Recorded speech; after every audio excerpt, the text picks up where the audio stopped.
சினிமாக்கும் சீரியலுக்கும் இருக்கிற வித்தியாசம் என்ன மேம்? நீங்க எவ்வளோ ஸ்ட்ரகிள்ஸ்லாம் ஃபேஸ் பண்ணியிருக்கீங்க?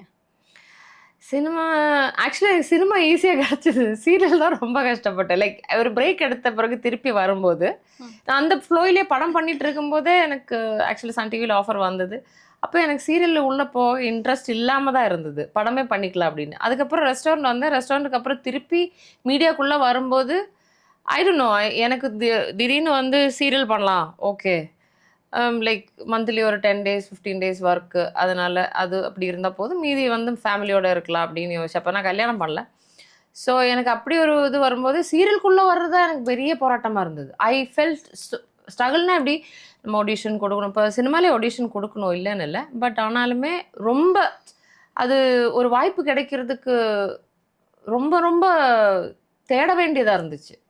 அதில் மன்னார்னு ஒரு படம் ஃபஸ்ட்டு படம் மன்னார்னு ஒரு படம் பண்ணேன் அப்பக்குட்டி சார் கூட. அந்த படத்துல லீடா கிடைக்கும்போது கூட எனக்கு இந்த அளவுக்கு ஆடிஷன் ஃபீல் பண்ணல.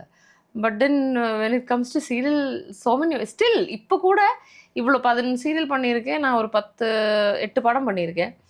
மலையாளத்துலேயும் தமிழ்லேயும் சேர்த்து. பட் ஸ்டில் ஒரு கேரக்டர்னு வரும்போது I go for auditions. I have to go through.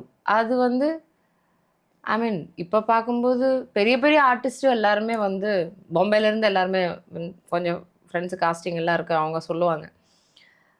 Still top heroines and heroes are I mean no I'm not talking about the Shahrukh or Aamir Khan அந்த மாதிரி சொல்லலை. பட் கீழே இருக்கிறவங்க இன்னும் வந்து ஒரு வெப் சீரிஸ் ஆகட்டும் ஏதாவது ஒன்று அவங்க அந்த காஸ்டியூம் போட்டு they are doing the audition. அப்போ நான் யோசிச்சேன் பரவாயில்ல time you have to do it.